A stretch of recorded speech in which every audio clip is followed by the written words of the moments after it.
Olá, amigas e amigos, estamos começando mais um programa Saúde e Companhia.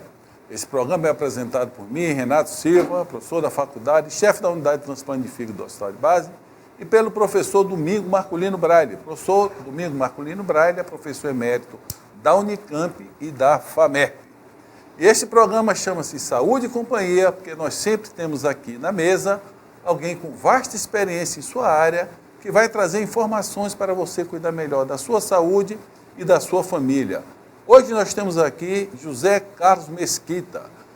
O professor Mesquita, ele é mestre, ele é doutor, é um homem que tem uma inserção internacional muito grande, teve na Universidade de Genesi nos Estados Unidos, em Barcelona, é o chefe atualmente é o chefe da disciplina de urologia e ele é o coordenador do ambulatório de câncer, de onurocâncer na nossa instituição. Mesquita, antes de falar de você, fazer uma pergunta a você, eu gostaria de dizer, acabei de chegar essa madrugada, eu fui a Heidelberg, na Alemanha, visitar um grupo muito importante de transplante e passei em uma cidade chamada Bensheim, uma cidade de 45 mil habitantes.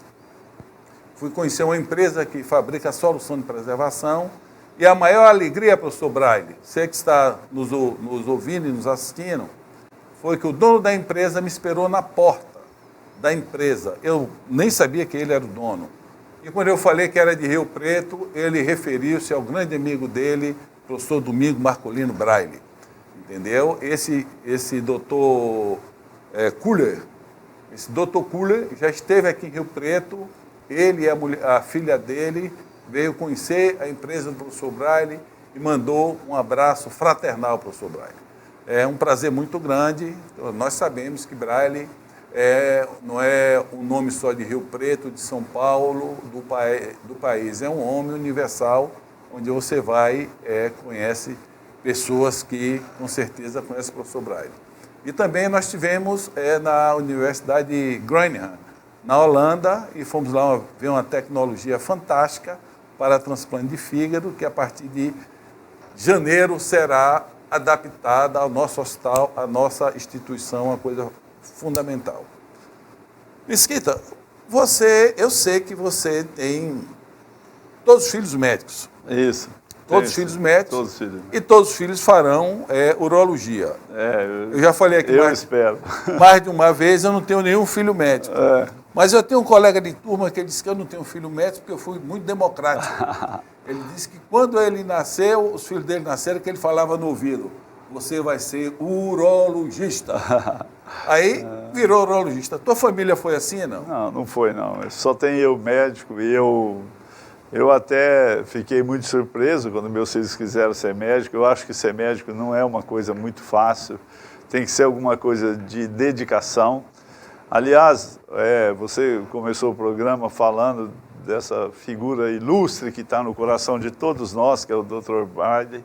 Eu tive agora a oportunidade estou ajudando a Unifunec de Santa Fé do Sul e fui fazer a aula inaugural dessa universidade, que está maravilhosa, mas eu fiz questão de levar uma gravação do primeiro discurso de médico, para ele falar para os alunos, pela primeira vez, na primeira aula, sobre o que era a medicina.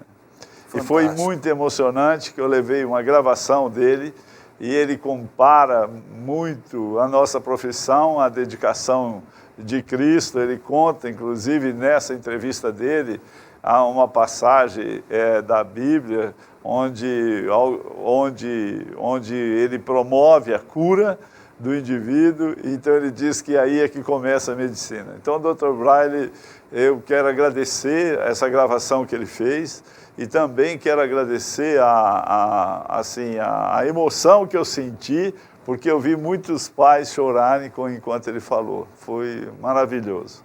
Sem sombra de dúvida, é um grande homem, um grande pesquisador, um grande professor e um grande estimulador. Todo dia ele está mandando e-mail para mim com coisas novas, para a gente estudar, para a gente pesquisar. Realmente, professor Braille, eu já falei para ele uma vez que foi o maior prefeito de Rio Preto sem nunca ter sido prefeito. É verdade, eu concordo. Trouxe esse avanço, a medicina para cá, e isso fez com que essa cidade tornar-se o que se tornou.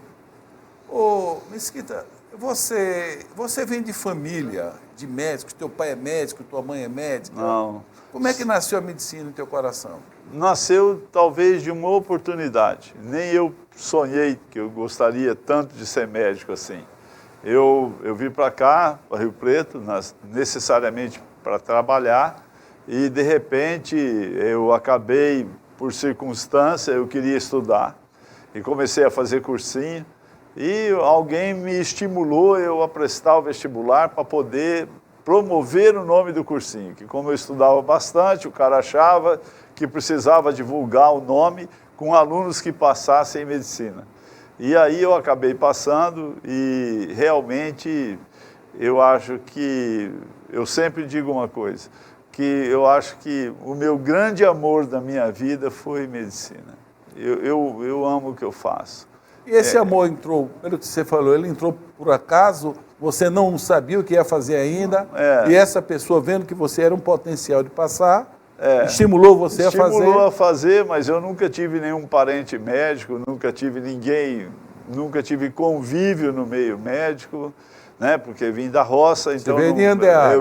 Eu vim de, na verdade, nessa época foi por isso que eu estou lá na Universidade de Santa Fé do Sul, eu morei ali perto, né? Morei em Urânia e estudei em Urânia. Então, por isso que, assim, não tive convivência. Tinha admiração pelo único doutor da cidade que tinha na época, mas nunca pensei que um dia eu ia ter esse prazer de ter essa oportunidade de fazer essa profissão, que eu acho que traz muito prazer para a gente e não tem nada melhor do que um agradecimento de um doente nas nossas vidas. Sem sombra de dúvida. Eu sempre digo que esse é a moeda que você guarda dentro do seu coração, porque o dinheiro que você ganha, alguém um dia pode gastar, outras pessoas, ou sei lá, ou te roubarem, mas esse tipo de emoção que a gente vive dentro do consultório, essa é uma moeda que você vai levar para... Essa realmente é sua. É você que vai levar aonde você for. É o bálsamo da vida. É o bálsamo da vida também. Ô, Mesquita, nesse período que você estava fazendo cursinho e apareceu essa pessoa que, graças a Deus, fez você ser médico, porque nós sabemos da tua importância para a nossa instituição, os alunos te adoram, você é um grande professor, é um grande mestre, né? E é uma pessoa admirada por todos nós. Eu acho que poucos professores têm uma admiração como os alunos têm por você. Você é uma referência para nós.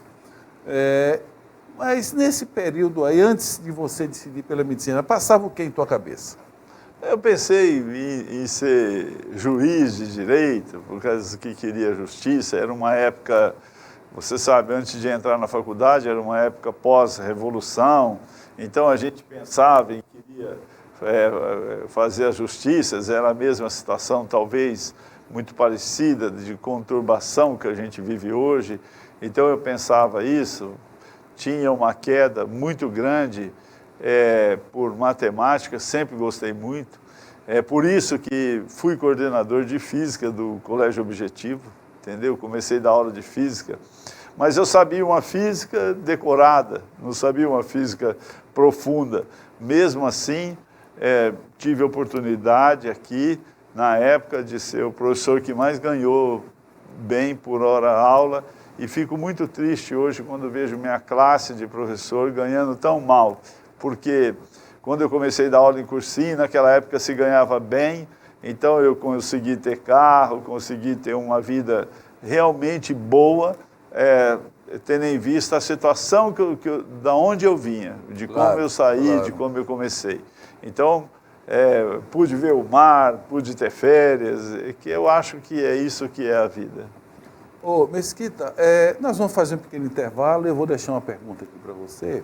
Qual foi o momento na faculdade que você decidiu pela tua especialidade? Mas você vai responder no próximo bloco. Por favor, não mude de canal.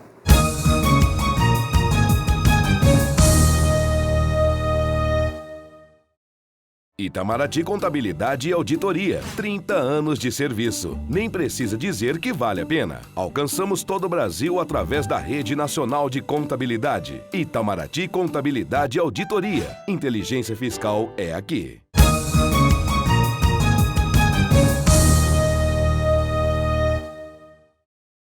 Olá, amigas e amigos, estamos voltando com o segundo bloco do programa Saúde e Companhia. Hoje com a presença do professor Mesquita, que é urologista, professor da faculdade, chefe da disciplina e também do ambulatório de Onco-Uro. E nós estávamos falando aqui, ele falou da vida dele, como é que foi ser médico. E eu perguntei a ele no bloco anterior, qual foi o momento que ele decidiu ser uro? Você já entrou na faculdade pensando em urologia ou decidiu quando? Na verdade, eu decidi ser uro no meu 5º ano, porque na escola, naquele tempo, eu fui o primeiro residente de urologia. Ah, é? Fui o primeiro residente. Então, o ambulatório ainda era dentro do hospital. E não tinha urologia, entendeu? E aí, então, tinha só cirurgia geral. Na verdade, eu fiz geral, mas aí, no 2º ano de geral, eu ficava muito com o Dr. Carlos Cura, ele precisava de alguém para ajudar ele na época. E fui gostando, fui fazendo, eu frequentava o consultório dele, trabalhava na maternidade, porque a nossa profissão é maravilhosa, você não pode medir esforço para trabalhar. Quanto mais você trabalhar, quanto mais você ser rato de hospital, mais você aprende. E de forma que quando terminei, quando eu terminei cirurgia geral, eu já tinha, não total preparo, mas eu já fazia o que era básico dentro da urologia. E aí foi quando aprovaram a residência de urologia na faculdade e eu também fui o primeiro residente de urologia da nossa escola. Faz parte da história, Faz parte da história. Faz parte da história, interessante. Ô, Mesquita, vamos falar um pouco agora, para quem está nos assistindo, quando é que o paciente deve procurar o urologista por suspeita, quais são os primeiros sintomas de câncer de bexiga, como é que está o tratamento de câncer de bexiga hoje? Então, tumor de bexiga é um tumor que acomete os indivíduos com mais de 50 anos e é importante que ele sempre esteja atento à sua micção. O principal sintoma, na verdade, é a presença de sangue na urina, isso é o principal sintoma. Mas eu penso que na nossa medicina de hoje, nós precisamos tomar um pouco mais de cuidado com a nossa saúde. Nós precisamos realmente fazer exames periódicos sem sintomas, que é muito bom quando você faz um diagnóstico de câncer sem sintomas, porque a chance de cura é muito maior, né? Então hoje, por exemplo, quando a gente vê tumor renal, que a maioria é descoberto quando se faz um ultrassom por causa de um motivo qualquer e se descobre, esses tumores hoje são factíveis de cura e com sorte, porque não responde bem à rádio, não responde bem à químio, né? Agora que estão surgindo os primeiros quimioterápicos para se tratar câncer de rim. Então, quer dizer, quando você descobre, enquanto ele é factível de cura na cirurgia, é tua chance de ter sobrevida alta e de que esse tumor não te atrapalhar em nada. Tumor de bexiga é igual, né? Então, mas ele, desde sintomas como ardência para urinar que não melhora e presença de sangue na urina, deve ser um grande alerta para se fazer o exame. Se você tem alguém que tem ardência para urinar, que não melhora com medicação e com sangue na urina, deve-se, que nós chamamos de sinal irritativo da bexiga. Esse é um sintoma. Aí ele deve imediatamente procurar o médico. Existe uma idade limite que ele deve, por exemplo, fazer um ultrassom geral, uma ultrassom de bexiga? Eu penso que todo mundo, depois dos 40 anos, precisa, pelo menos periodicamente, fazer um exame, como deve fazer uma colonoscopia a cada 2 ou 3 anos, como deve fazer um ultrassom anual, que é um exame barato, que está disponível hoje em qualquer lugar na rede pública, e que isso vai... nós precisamos viver com saúde, com qualidade. Isso aí. Ô Mesquita, você falou ardência e urinar sangue. Urinar sangue é um sinal que pode ter o tumor de bexiga. E o tratamento evoluiu muito nos últimos anos, né? Evoluiu bastante. Inclusive, na escola, hoje, a gente está fazendo parte de um estudo com quimioterápico e depois cistectomia, que é a retirada da bexiga, com colocação de uma alça de intestino, que é o ilho, e que os resultados são bem melhores. Nós, em tumores avançados, porque o tumor de bexiga ele é tanto mais avançado, quanto mais profundo ele atinge a parede. Ele vai invadindo a parede. Ele vai invadindo a parede, não é o tamanho do tumor. O problema, outra coisa que eu preciso falar para a população de uma maneira geral, que eu acho que tumor de bexiga tem um problema muito certo. Porque qual é o problema? Que é imatura e ela não dá dor. Então, cuidado com a presença de sangue sem dor. A presença de sangue com dor, normalmente ele fala a favor de doenças benignas. Infecções, cistite, cálculo. Mas a presença de sangue sem dor, esse sim fala a favor de doenças que têm um grau de malignidade, que pode ter um grau de malignidade. E isso nós chamamos de hematúria fantasma. O que é hematúria fantasma? O sujeito urina sangue, aí ele acha que é porque ele andou a cavalo, não sei o quê, porque no outro dia, sem ir ao médico, ele sarou. Daí uns dias, ou daí 2, 3 meses, ele volta a urinar sangue novamente. Mas aí parou, ele fala, devo ter pego muito peso. E quando ele chega ao médico, às vezes ele tem um tumor já grande. Então, urinou sangue sem dor, não custa nada fazer uma investigação. Fazer uma investigação. Mesquita, quais são os fatores de risco para câncer de bexiga? O principal, que foi inclusive o motivo da nossa tese de mestrado, e no nosso meio é esse, porque nos Estados Unidos se fala muito em fator ocupacional, em trabalhadores com indústria de carvão, em anilina, né, todos os derivados aromáticos de uma maneira geral, fabricantes de tintas, mas para nós é o cigarro. O cigarro, no nosso estudo, ele foi a causa de pelo menos 87% dos tumores que eram cometidos com tumor de bexiga. Olha que 2 mensagens extremamente importantes. Urinou sangue, no outro dia ficou bom, não vai dar diagnóstico, não acha que você é Dr. Google, nem vai para Dr. Google, entendeu? Você tem que ir para o médico examinar. E se você fuma, deve ficar mais preocupado ainda.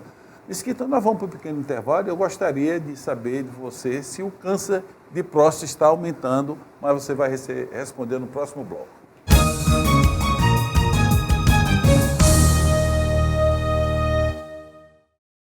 Seja sócio contribuinte da APAI. Ela precisa muito de sua ajuda. Colabore. Ligue 2136-1200.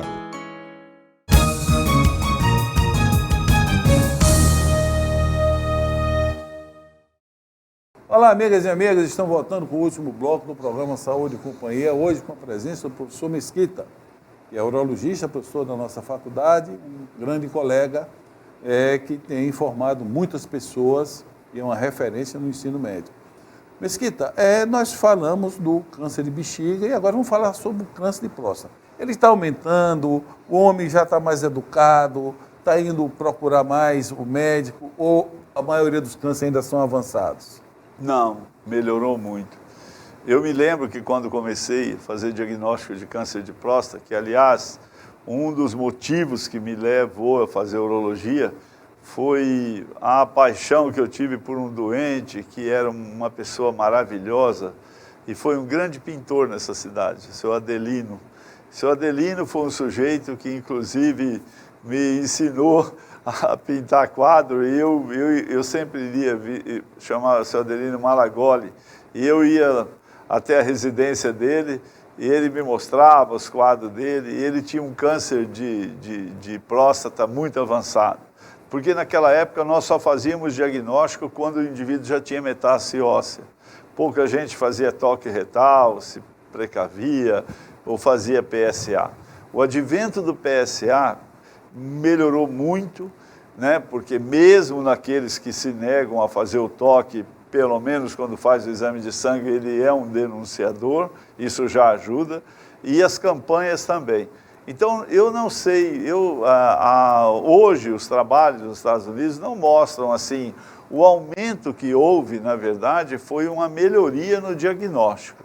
Isso sim, entendeu? Talvez o número de pessoas que tiveram problema de próstata, que tem problema de próstata, é ainda mais ou menos igual, mas quando você olha para a quantidade de pessoas que hoje faz diagnóstico, você imagina, por ano, no nosso país, em torno de 70 mil, 80 mil, não é uma brincadeira você imaginar, assim, isso é uma questão de saúde pública. Eu acho que o rádio, a televisão tem feito um papel importante na divulgação da necessidade do diagnóstico precoce, mesmo porque o tumor de próstata, quando ele é diagnosticado, ainda com PSA menor que 10, com o estadiamento negativo, porque o tumor de próstata ele atinge principalmente ossos, quando a metástase é sanguínea, e os gânglios, que são as ínguas, né, mas que estão dentro da pelve, isso não dá para palpar, quando ele tem disseminação pelos vasos linfáticos, então aí o tumor já não é operado. Então a doença operável em oncologia, de uma maneira geral, é sempre doença localizada. Restrita ao órgão. Que é a melhor maneira que a gente tem de fazer diagnóstico. Então, acho que as pessoas hoje têm um pouco, né, ainda existe um ou outro, mas a maioria está consciente que é bom viver bem. E a informação está chegando, né? Quando é que a pessoa deve começar a fazer o exame? Qual a idade? Isso, nós aqui, a gente tem um protocolo, a gente orienta para depois de 45 anos todas as pessoas fazerem. Agora, se o indivíduo tem história familiar significativa, pai, primo, tios que teve, tem que começar aos 40 anos, entendeu? Aí aos 40 anos, então, depende muito, se você não tem história familiar nenhuma, você pode começar aos 45, mas se você tem história familiar, por quê? Existe o tumor de próstata, ele é multifatorial, mas quando ele é genético, a agressividade dele é bem maior do que os que não são genéticos. E que ocorre? E ele acomete indivíduos mais precocemente, entendeu? Dentro desses fatores aí, que você falou multifatorial, tem fatores ambientais que interferem? É interessante isso. Tem um grupo americano que, como nos Estados Unidos a incidência é muito alta de câncer de próstata, e no Japão é muito baixa. Então, será que é porque é japonês, é a raça, e o outro é americano? Então, o que fizeram? Um grupo americano fez um estudo de japoneses que estavam morando nos Estados Unidos. E aí, o que ocorreu? O japonês que mora nos Estados Unidos tem câncer de próstata igual aos americanos. Então, não é o fator raça, é o fator ambiental, é o fator de alimentação, de muita gordura animal, né? Então, isso daí talvez seja o fator que é mais determinante do que a raça. Mesquita, hoje o paciente de meia idade, ele tem um tumor de próstata, ele fica com uma grande preocupação da impotência sexual. Como é que está a impotência sexual no tratamento, em relação ao tratamento? Assim, hoje o que é muito bom é que a técnica cirúrgica foi melhorando. Nós tínhamos cirurgia aberta, tem hoje cirurgia laparoscópica, tem cirurgia robótica. E eu só quero dizer uma coisa assim, não há nenhum trabalho americano dizendo que você tem maior eficiência de preservação de função sexual entre cirurgia robótica e aberta. O que vale muito disso é a experiência do cirurgião. É claro que, do ponto de vista tecnológico, e se você pode, é muito melhor fazer uma robótica ou uma laparoscópica, porque o tempo de recuperação é muito melhor, recupera mais rápido. Então, nesse sentido, isso é muito bom e é um grande ganho para nós. Agora, hoje, ninguém deve deixar de tratar, né, não querer morrer de câncer de próstata para morrer com dor, com metástase, por causa da potência. Por quê? Porque se por uma fatalidade você tiver impotência, nós temos comprimidos, se não funcionar tem injeção, e também hoje a gente está fazendo uma campanha muito forte em cima de encorajar os doentes a tomarem a decisão de quando é acometido pela disfunção erétil que se coloque uma prótese. Uma prótese. Nós precisamos ser felizes. Quando você está diante de uma mulher que acha que o seio está feio, quando você pergunta para ela se ela quer ter prótese, em 5 minutos ela te responde ou não. No nosso trabalho da escola, a decisão do homem, quando ele descobre que a impotência dele ela é definitiva, até o dia dele colocar a prótese, ele demora em média de 5 a 6 anos. 5 a 6 anos? 6 anos. Você fica na esperança Fica aquela esperança, ele desgasta a família, ele desgasta a esposa. Quando ele coloca a prótese, ela já não quer mais ele, de tanto que ela fez. O cara passa a raiva também, entendeu? Porque ele fica com ciúme do padeiro, do leiteiro. Vira um problema familiar. Vive um problema familiar, desnecessário. Então, hoje nós temos na escola uma psicóloga que conversa com os pacientes a partir de 18 meses e fala, olha, agora é hora de você tomar a sua decisão. É isso que você quer, nós temos como te ajudar. Quais são os tipos de próteses que existem hoje, Mesquita? O governo dá, nós temos isso no Sistema Único de Saúde. O governo dá a prótese, ele dá naturalmente que ele vai dar a prótese que é a mais simples. Só que uma coisa que é interessante, todas as próteses na hora da atividade sexual são iguais, boas. São boas.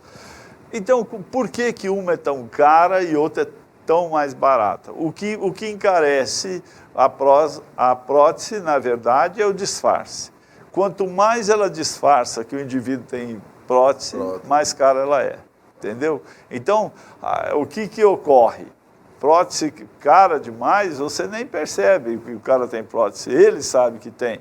E já as que são mais baratas, né? Então por isso que elas são rígidas, semi-rígidas e maleáveis, né? E agora essas últimas que saíram, que aumenta volume, que aumenta comprimento do pênis. Ô Mesquita, essa prótese permite ao homem ter o prazer? Ter o prazer. O indivíduo... Quem é a próstata? É interessante essa pergunta sua, porque às vezes o cara nem sabe o que é a próstata. A próstata é um órgão responsável pela perpetuação da nossa espécie. É ela que produz o líquido seminal que vai carregar o espermatozoide. Se nós não tivermos próstata, nós temos uma ejaculação seca.